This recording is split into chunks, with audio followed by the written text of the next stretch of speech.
minasan! Chapter 19 Record of Ragnarok Gods Apocalypse telah rilis dengan judul Seperti Ini Wujud Dari Kekuatan Sejati, di mana Neza kalah part 2.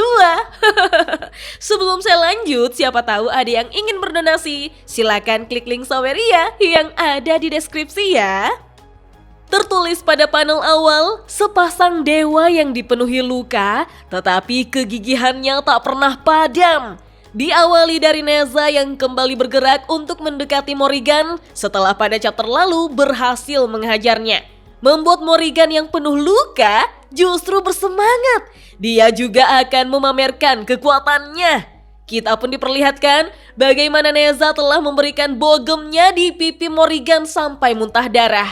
Tapi, tangan Neza yang dipakainya memukul justru hancur minasan. Meskipun begitu, Neza tetap berusaha mengeluarkan seluruh kemampuannya untuk kembali memukul tubuh Morrigan. Mulai dari pipinya, ulu hatinya, dan terus-menerus meninjunya. Melihat itu, Jar, Ares, Patkai, Wuching, dan Zeus bertanya-tanya, rentetan serangan apakah ini? Hermes mengamati dan menganalisis bahwa setiap serangan Neza, walaupun dia memiliki kekuatan yang cukup untuk menghancurkan tubuhnya sendiri, itu disebabkan karena kemampuan regenerasinya saat ini melampaui apapun yang bisa diprediksi. Dia mampu terus melancarkan serangan bertubi-tubi. Rupanya itu adalah tinju dahsyat 1000 tangan Ashura, Shura, Sahasra Kala. Suara tinju kini bergema di seluruh penjuru Valhalla. Tapi kita justru diperlihatkan bagaimana Echidna sebagai salah satu dewa yang sudah dikalahkan oleh Morrigan merasa kesakitan dan ketakutan. Kayak ke-trigger traumanya gitu minasan. Dia memegangi tangannya lalu mengingat pertarungannya dengan Morrigan. Menurutnya, serangan Morrigan yang sebenarnya bukanlah sesuatu kemampuan yang unik. Itu hanyalah sebuah ritual. Dan kekuatan sejati dari Morrigan adalah untuk sepenuhnya meninggalkan segala sesuatu yang mengganggu. Baik Echidna di masa lalu yang terus memukuli Morrigan, serta Neza di masa sekarang, mereka sama-sama mempertanyakan apa-apaan ini. Merekalah yang benar-benar mengungguli Morrigan. Tapi kenapa? Kenapa mereka justru merasa tidak mungkin untuk bisa mengalahkan Morrigan? Kita pun diperlihatkan ada retakan pada sarung tangan besi Morrigan yang merupakan senjata ilahinya. Ternyata senjata ilahinya itu sama juga dengan Morrigan yang tidak memiliki kemampuan unik khusus. Tapi dia memiliki satu kekuatan yang tak terkalahkan. Sekarang sarung tangan besi Morrigan justru menjadi ramping minasan. Ketika Neza yang sudah pincang merasakan tekanan luar biasa dari Morrigan, peringatan pun mulai terdengar bahwa ini sudah melampaui batas dan tingkat ancaman tidak dapat dihitung. Neza hanya menyuruh AI-nya untuk diam karena dia merasa masih belum kalah. Namun siapa sangka keempat tangan Neza sudah hancur berkeping-keping. Tentu saja hal itu sangat mengejutkan bagi para penonton seperti Zeus, Hermes, Jar, Enma, Wukong, Wuching, Patkai, dan Ares. Mereka sadar bahwa Neza sudah mencapai batasnya. Wah, di sini tubuh Neza sudah hancur lebur, padahal Morrigan belum membalas serangannya loh. Neza dibuat tercengang dengan Morrigan yang dengan santainya mengatakan, "Ada apa? Kalau kau sudah siap, cepat hadapi aku." Morrigan melanjutkan maksud perkataannya bahwa disinilah letak keseruannya. Neza yang melayang di udara dengan tubuh mengenaskan justru mengepalkan tangannya dan membenarkan perkataan Morrigan. Tetapi AI-nya Neza kembali memperingatkan bahwa cadangan energi untuk bertahan hidup 0. Pemrograman semua merah, kelanjutan pertempuran mustahil diteruskan. Di sini, Neza masih tidak mau mengalah minasan. Menurutnya, ini masih belum. Dia belum kalah dalam pertarungan ini. Dengan kedua kaki dan tangan kiri Neza yang sudah buntung, Neza justru memusatkan energi pada tangan kanannya untuk sekali lagi menyerang Morrigan. Sayangnya, semua penonton sadar bahwa apa yang dilakukan Neza jelas bukan teknik yang benar. Itu hanyalah pukulan biasa. Namun Morrigan memuji Neza. Dia berkomentar, sepertinya Neza sudah jauh lebih mengesankan. Bagi Morrigan, dalam pertarungan yang benar-benar penting hanyalah tinjumu sendiri. Dan kita pun diperlihatkan bagaimana Morrigan menyambut tinju Neza dengan tinjunya juga minasan. Ledakan besar lantas terjadi di arena Valhalla, membuat Jar, Enma, Ares, Wukong, dan Zeus khawatir pada keselamatan mereka sebagai penonton, tapi tetap bersemangat melihatnya.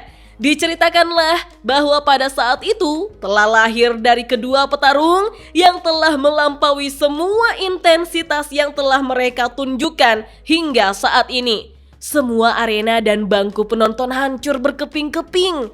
Cucu lain melompat menyelamatkan diri, begitupun Patkai dan Wuqing serta Enma yang berusaha bertahan untuk menonton. Lalu Jar yang terluka melihat sosok pemenang dari pertarungan ini. Dia adalah Morrigan.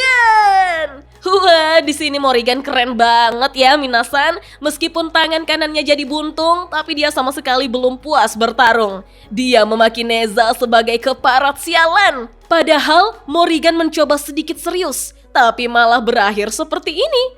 Namun Morrigan justru terjatuh pingsan minasan. Lalu siapa sangka Wukong datang di tempat Neza dengan tubuh yang sudah jadi kuyang. Dalam kondisi mengenaskan seperti itu, Neza masih bisa berbicara pada Wukong bahwa dia tidak pernah ingin menunjukkan wujud jeleknya itu pada Wukong.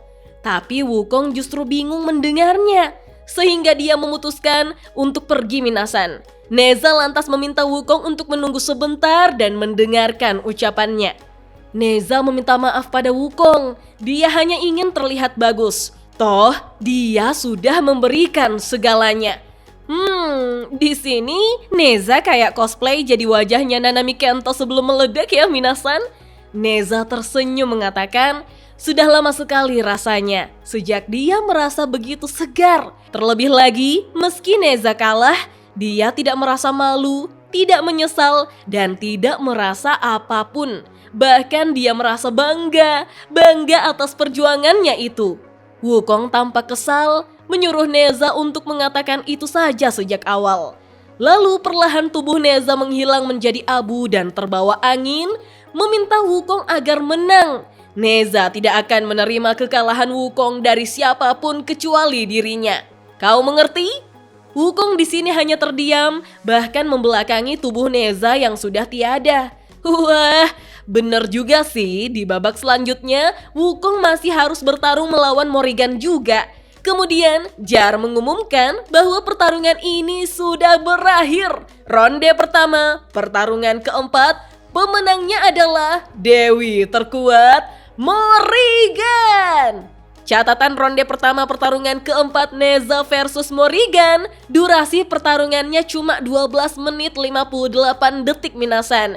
Dan Neza kalah setelah dihantam oleh serangan pamungkas pukulan sejati dari Morrigan. Terlihat Morrigan tersenyum sambil berbaring di bebatuan Valhalla. Menurutnya ini pertarungan yang bagus, sudah lama sekali. Sementara itu, Patkai dan Wuqing memanggil Wukong yang masih berdiam diri di tempat Neza menjadi debu. Mereka mempertanyakan apakah Neza akan dikirimkan ke Niflheim? Wukong menjawab tidak. Dia memperlihatkan sebuah batu yang berkilau kayak shine bright like a diamond. Itu adalah inti milik Neza. Wukong menyuruh kedua adiknya itu untuk membawa inti Neza ke Daode Tianzun. Dia bisa menghidupkannya kembali dari inti itu. Wuqing terkejut karena Daode Tianzun adalah dewa sintetis. Nah minasan, Daode Tianzun ini adalah gelar dewa tertinggi dalam Taoisme. Dikenal juga sebagai Laozi atau Taishang Laojun alias tetua agung tertinggi. Dia dianggap sebagai manifestasi Tao yang menciptakan alam semesta dan merupakan salah satu dari 3 dewata murni yang dipuja sebagai leluhur dan sumber ajaran Taoisme. Dia dianggap sebagai guru spiritual yang berinkarnasi berulang kali untuk mengajarkan Tao kepada manusia serta pencipta alam semesta. Beuh, salah satu dewa tinggi Cina ada di Record of Ragnarok, berarti makin sulit untuk diprediksi. Bagaimana jadinya kalau petarung Gods Apocalypse yang cuma spin-off ini join ke Record of Ragnarok utama karena chaos. Di sini Tianzun seperti ilmuwan robot, jadi dia bisa membangkitkan Neza. Beralih pada cucu lain yang sedang melihat kehancuran arena. Dia merasa kesal karena tempat ini benar-benar kacau. Apa mereka tidak pernah mendengar soal menahan diri? Menurutnya, dia sudah mengambil keputusan yang tepat dengan tidak membawanya bersamanya.